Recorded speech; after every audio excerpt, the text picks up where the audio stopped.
السلام علیکم ورحمۃ اللہ وبرکاتہ. کیا حال ہے ہم سب کے؟ وعلیکم السلام ورحمۃ اللہ. الحمد للہ. الحمدللہ. اچھا، ہم لوگ جو ہے حضرت عثمان رضی اللہ تعالیٰ عنہ کا ویڈیو دیکھ رہے تھے، تو وہ ویڈیو آج کنٹینیو کریں گے. کل ہم نہیں دیکھ پائے تھے کیونکہ اس میں ایک بات آئی تھی نا کہ عثمان رضی اللہ تعالیٰ عنہ غلاموں کو بہت آزاد کرایا کرتے تھے. تو ہم لوگ غلامی کے کانسیپٹ کو تھوڑا سمجھنے کی کوشش کر رہے تھے کہ اسلام کا اس پہ کیا موقف ہے، اور وہ ہم نے کل اس پہ ویڈیو دیکھی تھی. اب آج ہم کنٹینیو کرتے ہیں جہاں ہم نے چھوڑا تھا نا. حضرت عثمان رضی اللہ تعالیٰ عنہ پر جو تنقید کی جاتی ہے اس کے جوابات دے رہی تھیں استاذہ نجیہ ہاشمی صاحبہ. تو اب جو سٹارٹ ہو رہا تھا ٹاپک بیچ میں چھوٹ گیا تھا، وہاں سے سٹارٹ لیتے ہیں. صلح حدیبیہ کے موقع پر جو ان کا آبجیکشن لوگ کرتے ہیں تو اس کو ایکسپلین کریں گے. تو وہ ہم دیکھتے ہیں ویڈیو. اس غلطی کو ان اللہ غفور حلیم، اللہ تعالیٰ بے شک بہت بخشنے والا، بہت حلم والا ہے. اب اس کے باوجود اگر کوئی انسان ان کے اوپر تان کرتا ہے تو وہ قرآن کے خلاف بات کر رہا ہے، کیونکہ قرآن کہتا ہے کہ اللہ تعالیٰ نے ان کو معاف کر دیا.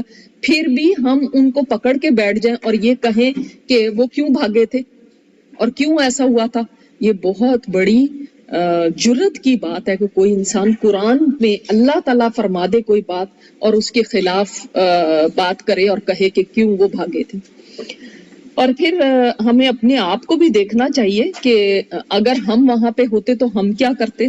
اور دوسرے یہ بھی دیکھیں کہ دوسرے صحابہ بھی بھاگے تھے، وہ بھی صحابہ ہیں، ٹھیک ہے. اللہ تعالیٰ نے سب کو معاف فرما دیا، پھر ایک عثمان رضی اللہ تعالیٰ عنہ کو پکڑ کے اور ان کے اوپر یہ بات کرنا، یہ بہت ہی بڑی غلط بات ہے.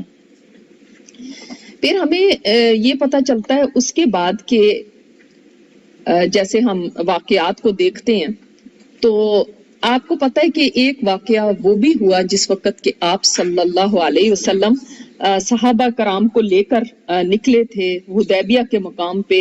ان کو روک دیا گیا تھا، عمرہ کرنے کے لیے نکلے تھے 1400 صحابہ کے ساتھ.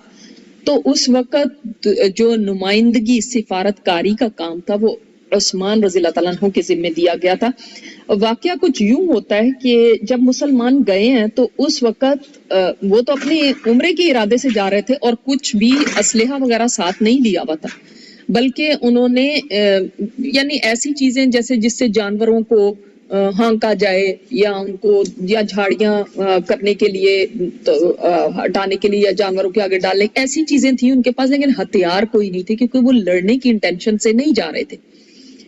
ایسے میں ایک بہت بڑا واقعہ یہ ہوا کہ مشرکین مکہ نے ان کو روک دیا، اور یہ ایک تاریخ میں پہلا واقعہ تھا کہ مکہ والوں نے کسی کو عمرے سے روکا ہے، کیونکہ یہ اپنے دشمن کو بھی نہیں روکتے تھے. اسی وجہ سے تو ان کی عزت تھی نا، کوئی ان کے اوپر ہاتھ نہیں اٹھاتا تھا، کیونکہ یہ دشمن بھی ہوتا تھا تو وہ بھی عمرہ اور حج آ کے کر سکتا تھا، اس کو کبھی نہیں روکا تھا. اب اگر یہ مسلمانوں کے ساتھ لڑتے اس وقت تو کیا ہوتا، پورے عرب میں بدنام ہو جاتے کہ دیکھو انہوں نے عمرے میں آنے والوں کے ساتھ ایسا سلوک کیا. اور ان کو اپنی ریپوٹیشن کی بہت فکر ہوتی تھی، کیونکہ ظاہر ہے وہ بڑی عزت سے ان کو دیکھا جاتا تھا، تو ہماری بدنامی ہو جائے گی، ہماری عزت چلی جائے گی. اس وجہ سے وہ چاہ رہے تھے کہ مسلمان کوئی ایسی حرکت کریں تو ہم آگے سے پھر لڑیں. وہ ان کو انسٹیگیٹ کر رہے تھے، طرح طرح سے کوشش کر رہے تھے کہ کسی طرح کوئی ایسا موقع ہو کہ یہ کچھ بات کریں اور ہم پھر ان کو اوپر چڑھائی کر دیں. لیکن مسلمانوں کو آپ صلی اللہ علیہ وسلم نے منع فرمایا ہوا تھا. اس وقت جب انہوں نے روکا تو اس وقت کا یہ واقعہ ہے کہ آپ صلی اللہ علیہ وسلم نے ایک مسلمان کو، وہ قریشی نہیں تھے، خراش بن امیہ خزاعی، ان کو نامزد کیا. ان کو آپ صلی اللہ علیہ وسلم نے اپنا اونٹ دیا سواری کے لیے، اور آپ نے فرمایا کہ آپ مکہ جائیں اور ان کو کہیں کہ ہم صرف عمرہ کرنے کے لیے آئے، ہم اور کچھ نہیں، کوئی جنگ نہیں، کوئی کچھ نہیں، کسی چیز کے لیے نہیں آئے، آپ ہمیں آنے دیں. لیکن قریش نے اونٹ کی کونچیں کاٹ دی اور ان کو بھی قتل کرنے کی کوشش کی، لیکن ایک قبیلہ احابیش کا قبیلہ تھا، اس نے ان کو بچا لیا اور یہ خراش واپس آئے اور انہوں نے آپ صلی اللہ علیہ وسلم کو آ کے بتایا. تو انہوں نے ان کو ایسے بھیجا کہ بغیر اونٹ کی آپ جائیں تاکہ ان کی بے عزتی ہو کہ آپ نے ان کو ہمارے پاس بھیجا بات کرنے کے لیے، ہم تو نہیں آپ کی بات سنیں گے. تو آپ صلی اللہ علیہ وسلم نے اب ایک دوسرا سفیر امبیسڈر اپنا نامزد کیا اور آپ نے فرمایا عمر کو کہ رضی اللہ تعالیٰ عنہ کہ آپ جائیے. تو حضرت عمر نے فرمایا کہ یا رسول اللہ اگر آپ کہتے ہیں تو میں چلا جاتا ہوں، لیکن آپ کو پتا ہے کہ قریش کو میرے سے بہت دشمنی ہے، اور بنو عدی جو ہیں، جو ان کا قبیلہ تھا، یہ اس پوزیشن میں نہیں ہے کہ اس وقت مجھے سپورٹ کرے، کمزور ہیں وہ، اس پوزیشن میں نہیں ہے، وہ میرا دفاع نہیں کر سکیں گے.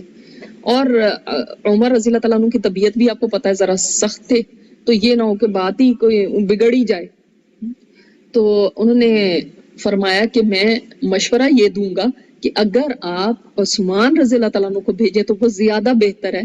کیوں؟ اس لیے کہ ان کا قبیلہ بنو امیہ یہ وہاں پہ ان کو سپورٹ کریں گے، ان کی بات کو جو بھی یہ بات کریں گے. ظاہر قبیلے جو تھے نا وہاں پہ قبائلی حمیت بہت زیادہ تھی، تو اگر آپ ان کو بھیجیں تو وہ زیادہ بہتر ہوگا. اور عثمان رضی اللہ تعالیٰ عنہ کو سب پسند بھی کرتے تھے، نرم بھی تھے، بہت ہی جینٹل انسان تھے.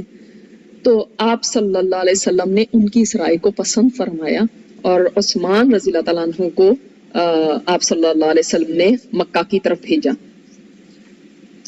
ان کو فرمایا کہ آپ قریش کے پاس جائیں، ان کو بتائیں کہ ہم کسی سے لڑائی کرنے نہیں آئے، ہمارا مقصد تو صرف بیت اللہ کی زیارت کرنا ہے. تو ہم قربانی کے جانور بھی ساتھ لائے ہیں، ہم عمرہ کریں گے، جانور ذبح کریں گے اور واپس چلے جائیں گے. سیدنا عثمان چل پڑے. مکہ کے قریب پہنچے تو قریش کو سامنے پایا. انہوں نے پوچھا کہ کیا ارادہ ہے. عثمان رضی اللہ تعالیٰ نے جواب دیا کہ میں تو اس طرح قاصد ہوں اور میں یہ بات کرنے کے لیے آیا ہوں.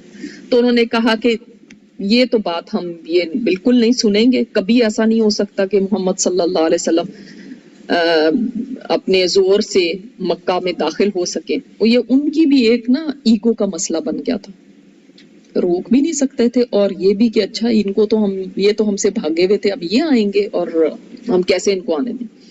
اور آپ واپس چلے جائیں اور جا کے ان کو خبر دے دیں کہ آپ کسی صورت مکہ میں داخل نہیں ہو سکتے.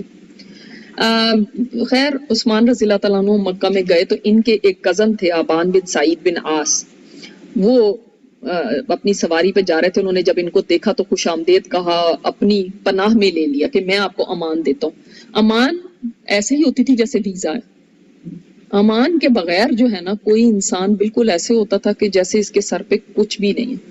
آج کے وقت میں آپ کے ساتھ کوئی بھی مسئلہ ہوتا ہے تو آپ پولیس کے پاس جاتے ہیں. اس زمانے میں کوئی پولیس نہیں تھی، اس زمانے میں آپ کا قبیلہ ہوتا تھا جو آپ کی سپورٹ، آپ کی پروٹیکشن، اس کا ذریعہ ہوتا تھا. اور اگر کسی کے پاس قبائلی سپورٹ نہیں ہے تو وہ ایسا بندہ ہے کہ اس کو کوئی بھی کڈنیپ کر لے، کوئی بھی غلام بنا دے، کوئی بھی قتل کر دے، کوئی پوچھنے والا نہیں. کیونکہ کیا چیز لوگوں کو روکتی تھی کہ اس کے قبیلے والے ہم سے آ کے انتقام لیں گے، اس کا قبیلہ زور والا ہے، اس کا قبیلہ ہمیں نہیں چھوڑے گا. اس بات کی وجہ سے لوگ دوسروں کے پر ہاتھ نہیں ڈالتے تھے. ورنہ تو وہ ایسے ہی ہے جیسے کوئی بے آسرا انسان ہے، اس کو مارو پیٹو قتل کرو جو مرضی کرو اس کے ساتھ، کوئی پوچھنے والا نہیں تھا. لہٰذا اب ابان بن سعید نے ان کو امان دی اور ان کو اپنی سواری پہ بٹھایا اور پھر انہوں نے کہا کہ آپ میرے ساتھ چلیں. یوں عثمان رضی اللہ تعالیٰ عنہ مکہ کے اندر چلے گئے اور وہاں پہ فردن جو بھی وہاں کے اشراف تھے ان سے ملے. اب آپ یہ دیکھیں کہ یہاں پہ اس وقت جو سینئر ہے، جو سردار ہے اس وقت مکہ میں، وہ کون ہے؟ ابو سفیان. اور ابو سفیان عثمان رضی اللہ تعالیٰ عنہ کو کیا لگتے ہیں؟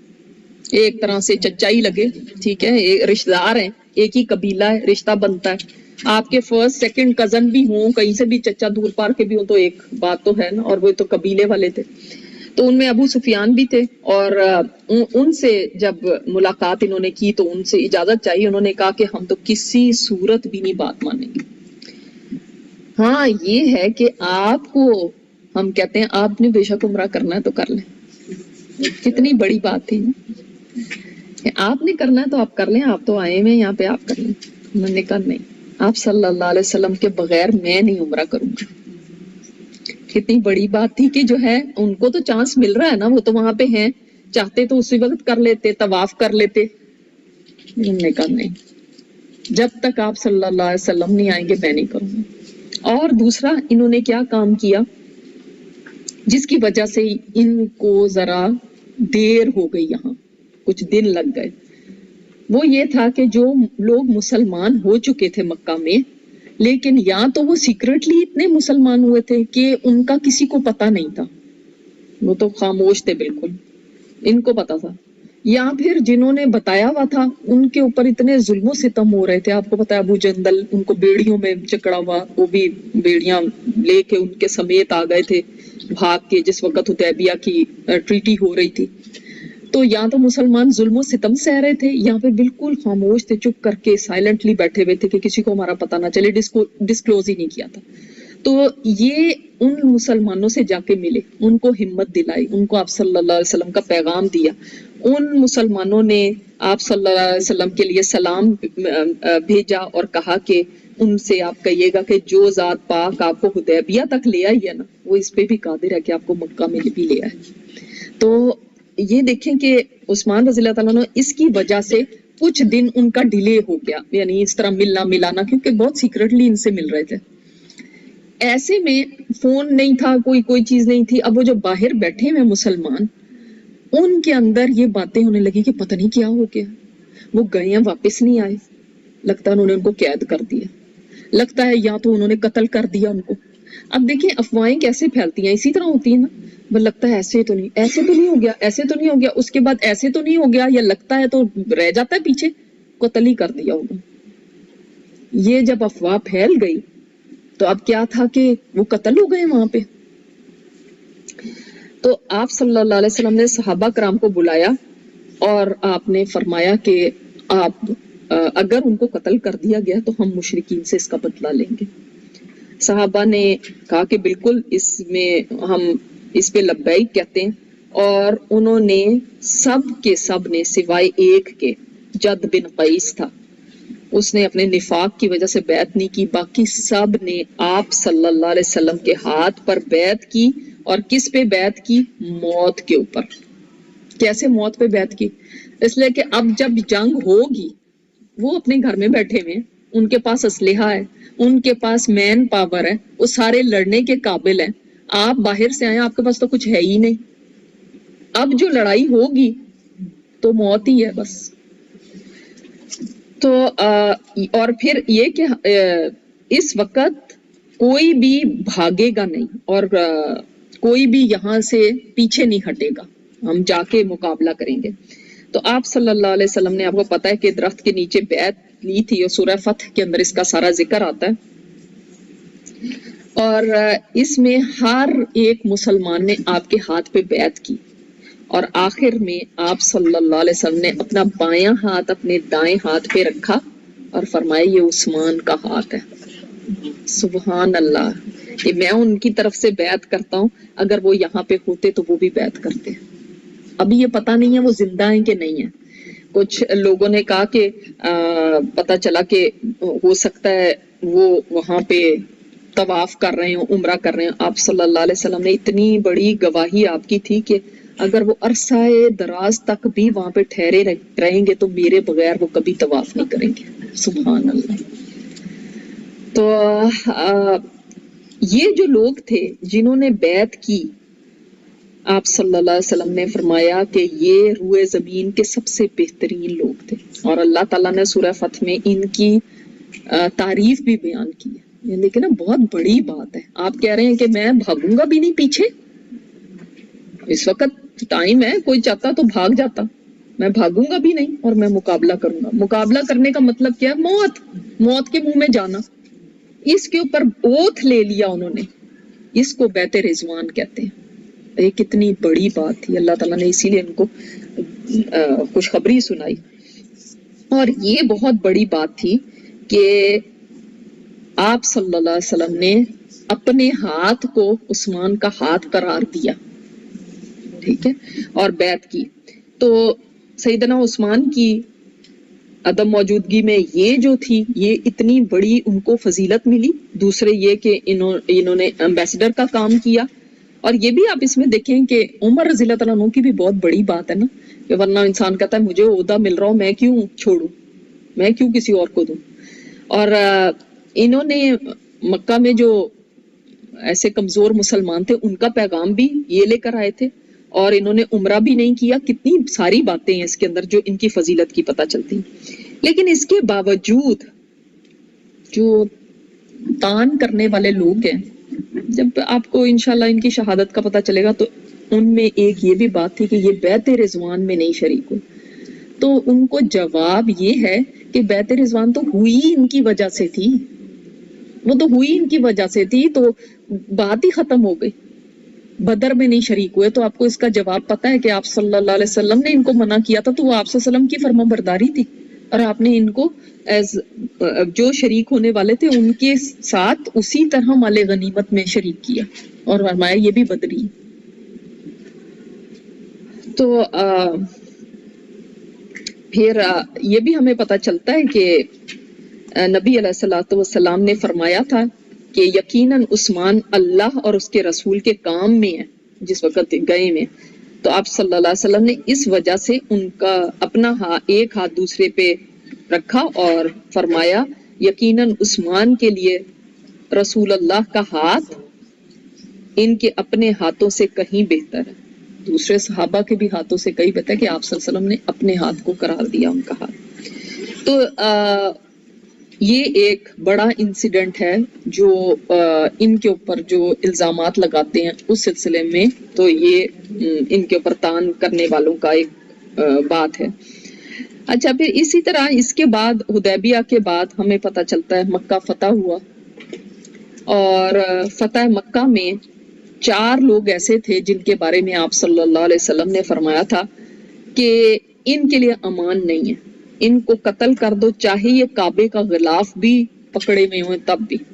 لیکن ان میں اکرمہ جو تھا وہ بھاگ گیا، ابو جہل کا بیٹا، اور جب وہ آئے تھے تو پھر اس وقت مسلمان ہو گئے تھے تو وہ تو چھوڑ دیے گئے. عبداللہ بن خطل تھا، وہ کعبے کا غلاف تھامے ہوئے تھا کہ اس کو مسلمانوں نے پھر قتل کیا تھا. اور ایک ان میں تھا عبداللہ بن سعد بن ابی سراح. اس لیے اس کا بتانا ضروری ہے کیونکہ یہ جو تھا یہ حضرت عثمان کا رضائی بھائی تھا، یعنی اس کی ماں نے عثمان رضی اللہ تعالیٰ عنہ کو دودھ پلایا ہوا تھا. رضاعت میں یہ بھائی تھے، اور اس زمانے میں بھی اور اسلام نے بھی یہی کرا ہے کہ رضاعت کو اتنا بڑا درجہ دیا ہے کہ اس کے جو لوگ رضاعت کے رشتے میں بندے ہوتے ہیں وہ ایسے ہی ہیں جیسے کہ آپ کے سکے بہن بھائی ہیں، وہی رشتے حرمت والے ان کے ذریعے بھی ہو جاتے ہیں. تو جب آپ صلی اللہ علیہ وسلم نے مکہ فتح کیا اور اس کا نام دیا تھا کیونکہ یہ وہ بندہ تھا جو مسلمان ہوا تھا اور وحی کا کاتب تھا. آپ سوچ سکتے ہیں وحی کو لکھنے والا تھا. لیکن سورہ مومنون کی ہم نے آیات پڑھی ہوئی ہیں جن کے اندر اینڈ میں آتا ہے تبارک اللہ احسن الخالقین. تو اللہ تعالیٰ نے انسان کی پیدائش کا ذکر کیا اور اینڈ میں یہ، تو جب وہ لکھنے لگا تو اس کے منہ سے پہلے یہ نکل گیا، آپ صلی اللہ علیہ وسلم نے بعد میں بتایا تو کہنے لگا یہ تو قرآن ہو ہی نہیں سکتا، یہ تو میں نے بات کہی تھی تو یہ قرآن کیسے ہو گیا. تو وہاں سے وہ جو پلٹا اور ایسا پلٹا کہ پھر بھاگ گیا اور پھر مرتد ہو گیا. اور یہ بات کیا ہوئی ہے کہ میں نے بات کہی تھی قرآن نہیں ہو سکتا، یہ سمجھ نہیں آیا مجھے. آئیں گے کسی کو سمجھ؟ نبی پاک صلی اللہ علیہ وسلم کے کہنے سے پہلے اس نے بھی جو آیات آ رہی تھی اس کے حوالے سے یہ بول دیا نا سیم تھنگ. تو اس نے کہا کہ یہ یعنی کہ اس نے نبی پاک صلی اللہ علیہ وسلم کے بتانے سے پہلے اس نے وہی الفاظ بول دیے. تو اس نے کہا یہ قرآن تو نہیں، یہ تو میرے الفاظ ہیں. کون سے یعنی الفاظ کہ بولے اللہ تھے؟ مطلب میں سمجھی نہیں. سورہ مومنون کی لیس کی آیات بولی ہے نا، جو آیات جیسے آ رہی ہے نا اس کو وہ لکھتا کاتب تھا، لکھ رہا تھا ٹھیک ہے. اس ان آیات کے حوالے سے اس کے منہ سے بھی وہی الفاظ نکل آئے جو کہ نبی پاک صلی اللہ علیہ وسلم نے لکھوانے تھے. تو اچھا وہ پہلے پھر نکلا ہے. اچھا اچھا جی جی، کیونکہ اوکے. وہ جیسے آ رہی تھی نا آیات اس کے حوالے سے اس نے بھی ویسے ہی بول دیا. تبارک اچھا. اللہ احسن الخالقین. ٹھیک ہے. اس کا میننگ کیا ہوتا ہے؟ تبارک اللہ بابا کرتا ہے اللہ تعالیٰ، اللہ احسن الخالقین جو بہترین خالقین، خالق پیدا کرنے والا. اچھا، یہ الفاظ پہلے بول دیے اچھا اچھا یہ ٹھیک ہے. کیونکہ جو ایک تسلسل کے ساتھ بات آ رہی تھی نا، اس کے بعد اللہ کے بھی یہی الفاظ ہے، اور اس کے ذہن میں بھی اس تسلسل کے بعد یہی بات آئی. ہاں فلو میں یہ آ رہا ہوگا. ٹھیک ہے جی سمجھ جی گئی. تو صحیح صحیح. اچھا باقی سارے پارٹیسپینٹ کو بھی کلیئر ہے نا؟ کوئی آپ پہ کسی کو کوئی بات پوچھنی ہے کرنی ہے تو بتائیے، نہیں تو میں پلے کرتی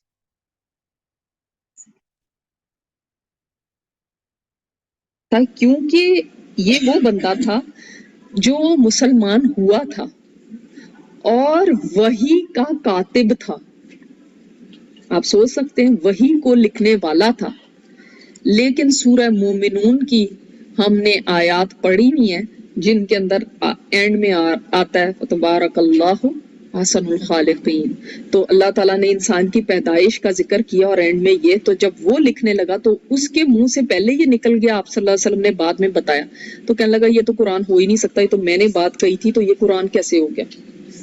تو وہاں سے وہ جو پلٹا، اور ایسا پلٹا کہ پھر بھاگ گیا اور پھر مرتد ہو گیا. اور مطلب انسان، اللہ تعالیٰ معاف کرے، انسان کا کبھی بھی، میں تو یہ سوچتی ہوں کہ بہت گھمنڈ جو ہے نا کہ ہم تو ہیں اور ہم ہمیشہ ہی اس طرح ہی ایمان پہ رہیں گے اور ایسے.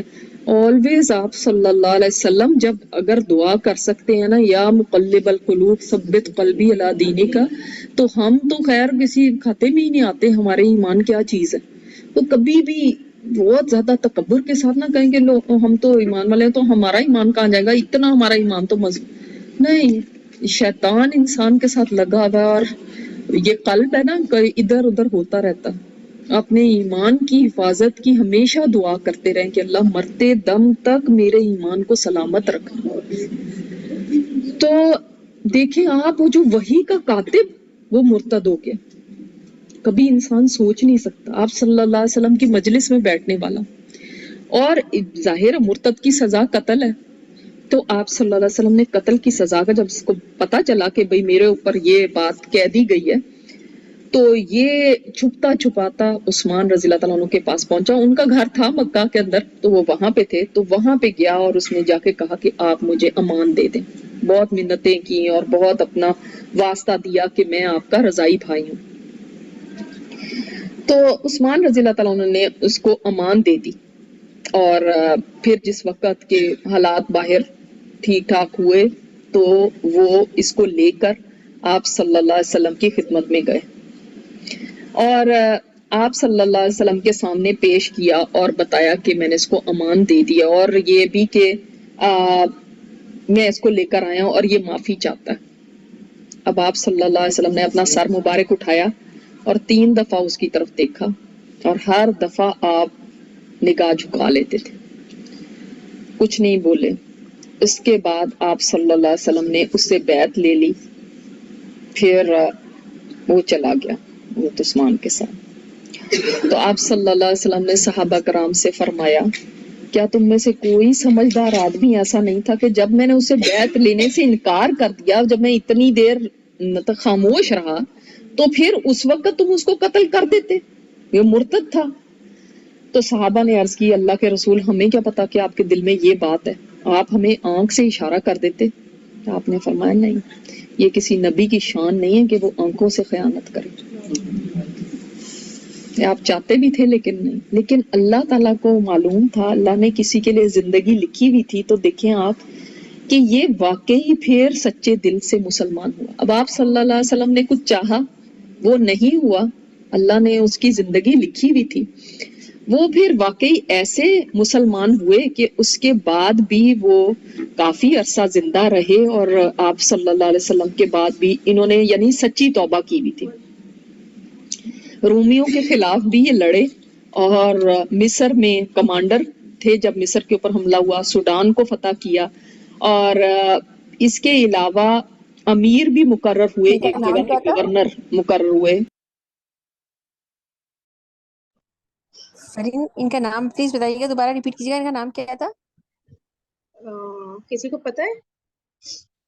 میں پیچھے سے کروں، ایک منٹ. یہ فرین کیا اکرمہ رضی اللہ عنہ کے لیے بات کر رہے ہیں؟ نہیں وہ ابو جہل کے بیٹے نہیں وہ نہیں.